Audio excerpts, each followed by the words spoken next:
Do you feel like your life is so distracted? We're going to get some practical help for that today to have a more fulfilling and at the same time organized and efficient life so that you can feel less distracted. So we're going to jump into that. But first, I'm Nurse Ann. I'm a nurse on the front lines of mental health and emergency. I'm a certified emergency and mental health registered nurse for many years and still going. And I really do have a career, and I also see others just having all those distractions, and not to mention all the everyday life distractions that we have. So there are ways to center yourself and also at the same time be efficient and productive while we notice what's going on around us and others. So we're going to get into that. Make sure you follow, like, share. This channel is here for you. It's full of inspirational wellness and also to help you break out of those mind struggles, mind battles for you, others. Share this with others. And don't forget at the end, what we've been doing, it's a prize and a bonus for you where I read you a short action-packed chapter of my published fictional drama that's full of action, adventure, danger, suspense, romance, faith, inspiration, along with advocacy and awareness for what people go through, including you. So we'll get into that. I'll tell you more about that. So we're going to get into the nurseann.com podcast right now to help you live a less distracted life. So some of the top tips for doing that: setting priorities and goals. Whether that's taking maybe a month ahead for the beginning of the year. In my last podcast, we actually did a life inventory checklist, and that'll help you with this. So check out the last podcast. But setting priorities and goals of what's most important in your life. And we all have to fit in our school, our family, our jobs, our careers into that. Set up the priorities around that so that you know what you can work around, what you might have to cut back on, so that you're not always feeling bombarded and distracted with everything going on 24/7 in life. So setting those priorities, those goals, you can also, once you set that plan, you can break them down into smaller, more achievable goals and figure out how you're going to do that so that it's not always just swirling around in your mind. You can go back and look at your priorities and your plans and maybe not feel like you're on that treadmill and rushing so much all the time. When you, just like if you go to the store and you make a list, your mind isn't just bouncing all around as you look down the aisles. Hopefully not. Hopefully that does help if you make those priorities and those lists. So while you do that, you can think about your time, your schedule. Make sure you schedule in breaks and downtimes. I know we don't always think about that. We just write what we have to do. And it can be really hard to think about scheduling just pauses, moments in our schedule, our hectic lives, our day-to-day, just for ourselves to be more mindful and to also maybe be able to notice what's going on with others too around us. In one of the books that I read, they talked about we can be so efficient that we can be unlovingly efficient, which means we're always just focused on that to-do list and everything distracting us, that we do forget about people around us needing that caring and attention. So also part of that, just trying to do, when you set your goals, doing one task at a time, because there's always people, phone calls, texts, news, everything just coming at us, and we have to kind of work on that to force ourselves to try to just do one thing at a time. And it actually has been proven to help your brain be calmer and more productive, and to help you be healthier and actually more efficient when you kind of focus on one thing at a time. We do have to multitask at time. I'm a big multitasker, so I'm working on that too. Take breaks, stretch, nature, mindfulness, lots of prayer. Take walks, clear your head. As I said, that downtime, nature. There's a concept called forest bathing, just getting out in the forest or nature or wherever you can get to regroup and refocus, taking those walks or stretches. And then, of course, our phones, that's probably the biggest one. We're always looking at it, always getting alerts and texts and everything. We don't have to answer it constantly. I know we're tempted to do that, but that's really something big to think about, when we can silence it, how we can not just respond constantly. Sometimes people and other things can wait, or also part of, on your phones, not just accepting every new app and entertaining video that comes your way. It's just going to be never ending. As you've seen, one leads to the other. The more apps we put on, sure, they can be helpful to help us be organized and efficient or whatever, or stay connected. But at the same time, the more we get, that's just more of our attention going out to that. So also another helpful tip was planning, prepping the night before, whether it's for school or work, for your family, whatever endeavor. When you can kind of plan ahead, then you're not rushing. When you wake up, you're not rushing. You're not feeling that rush. You can kind of ease more into that and also feel like you are prepared and ready. Getting enough sleep. I have a lot of videos where we talk about our health for body, mind, and spirit, because as a nurse on the front lines, our body, mind, and spirit work together in synergy. And that's what this channel and my website is all about. In the description, you can see my website is nurseann.com. That's Ann with an E. It's full of inspirational wellness for body, mind, and spirit, because they work together in synergy. Make sure you're liking this channel, following it, leaving your comments of how this can help you or what you can work on to be less distracted.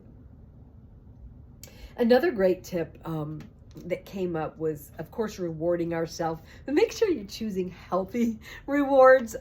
We don't want those rewards that are going to feed us into that dopamine addiction cycle, where it can end up being more negative and actually more distracting in the long run for our health of body, mind, and spirit. So playtime, family time, friends time, downtime, that's so important. We can't always do that, but we have to schedule that in, or we're just going to feel like we're kind of like a robot, AI. We don't want to feel like that. And of course, a big one, clean out, organize your spaces, whether it's your closets, your desks, your kitchen, your house, your car, wherever you spend a lot of time at work. Try to keep that organized and clean, because that's going to help declutter your mind, your brain, and actually help you feel like you're flowing calmer and more efficient. Those are some of the top tips for having a less distracted and cluttered life. And I'm going to throw a couple backups to this from my published. The first one is from before we jump to the published exciting fictional drama, which is the bonus surprise at the end. So wait just a little bit longer, because we're almost there. So this is a good one. I just started doing spoken word, and I recently released the Ignite Life Poetry Devotional that reminds us, as you go, dare to inspire and bless everyone in your path. And part of being less distracted is remembering, as you go, you can encounter others' life stories, and it's going to help us all feel more connected and attached, and not just feeling like we're all alone in all this distraction. So the one that I chose today is called Strangers. It's an original spoken word by Nurse Ann. Hopefully your favorite nurse, new indie author, new spoken word artist. So let me know what you think in the comments. Please, I really appreciate and like feedback. Even if you have a critique, I will not be offended. So this is called Strangers. It just kind of reminds us of what we're talking about.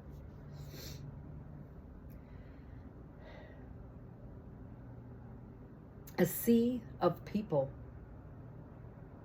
Who can I trust? Walking by them every day, averting eyes seems like a must. By chance, do we have something in common? Similar hobbies, life goals to achieve, families to raise, reasons to believe. Our hearts all beat the same. Blood flows and revives. My fear of these strangers is something to tame. And this is also a devotional and reminds you and me, that at school, workplace, church, other social gatherings, have you ever taken the time to notice a new face that might look shy and alone? I personally consider it a joy to welcome new people and try to make them feel included. How about you? Leave in the comments how you do that for others and how others have done that for you. It does make a big difference. And as this spoken word poem reminded us, that we can be just so busy in our day and it's hard to notice others and connect with them. So hopefully we can work on decreasing people from being strangers. And then the next one is for my energized health, body, mind, and spirit. As I said, it works together in synergy. And what I picked today is from the section on spirit. And just reminding us that, many pursuits and possessions clamor for our attention every day. And Dr. Charles Stanley reminds us that our intimacy with God is his highest priority for our lives and determines the impact of our lives. So, of course, that quiet time with God will help reset our priorities and help us be less distracted so that we can have lives of impact for ourselves and others. And this is a great principle to keep in mind each day as we make our choices of how we will use and spend our time for body, mind, and spirit. A great life need is to be loved.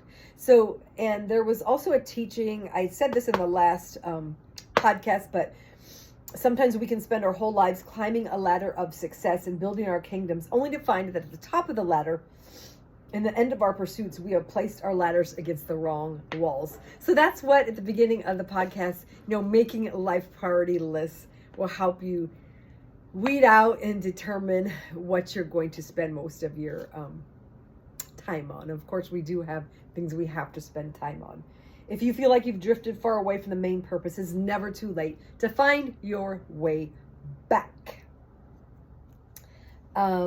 We're wise to take a daily inventory of what we watch, do, read, surf on the web, and everything else, even on your phones. We can carry on a life of purpose and be a blessing to others instead of getting bogged down in so many unnecessary allurements. And even God had his close time apart just to not feel so frazzled and overwhelmed with those anxious, worried. And there was a book that I read called An Unhurried Life by Alan Fadling, Following Jesus' Rhythms of Work and Rest. And he discussed that living at an unhurried pace is not lazy. He described that, on the contrary, it's more healthy and efficient when we live at this unhurried pace.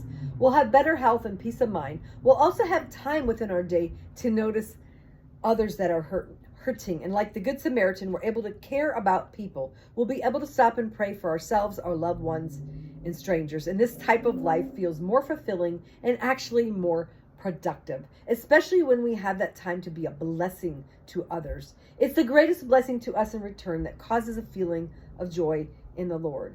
And he also discussed that rest is the rhythm of God's creation. So there's more, but I'm going to let you check that out at the Mental Healing, Energized Health, Body, Mind, and Spirit. And that was the book Unhurried Life by Alan Fadling. So I'm going to read from one more devotional before we get to that bonus, and then I'll let you go.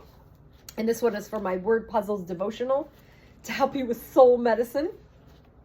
And today I chose repletion. It's from the letter R. And what does repletion mean? It means a condition of being full. So being satisfied and content can seem like an elusive chase. The cycle to stalk more and more can be frustrating.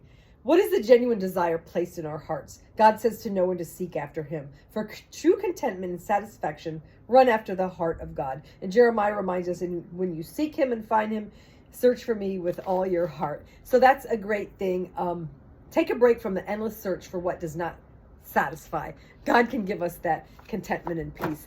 And I also have an Inspiration Battles devotional that you can check out. This is Biblical Medicine for Real Life, along with that soul searching with a dose of encouragement. Soul searching, quiet time, helps us to be less distracted. And this will also help you stay inspired, because that battle can be overwhelming at times. And everyone gravitates to my mental healing poetry devotional. We all need this every day to have less clutter in our minds, less negative self-talk, doubts that try to constantly create those distractions in our minds and our lives. So that mental healing poetry devotional, there is a link on my website. You can see that in the description. So we're going to jump in now to the bonus surprise, and I'm going to let you go. I know your time is valuable. And in my free time as a busy nurse, free time, what is that?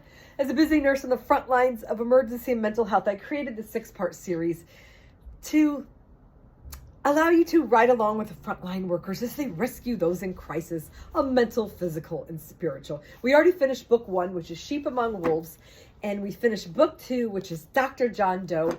We're now in book 3, A Tent Under the Bridge.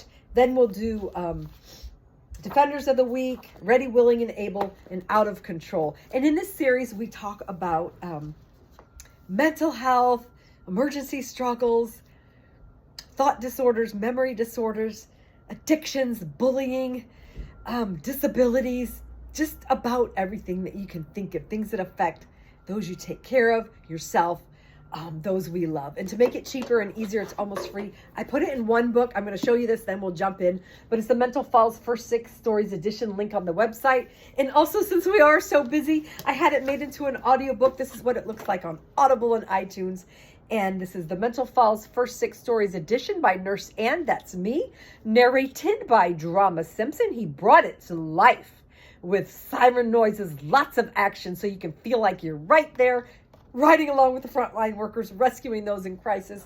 And it's going to be a television drama series, one day with your help, the Mental Falls First 6 Stories edition. So let's jump on. I know you have things to do, so you don't get more distracted. So we're in the Mental Falls, A Tent Under the Bridge.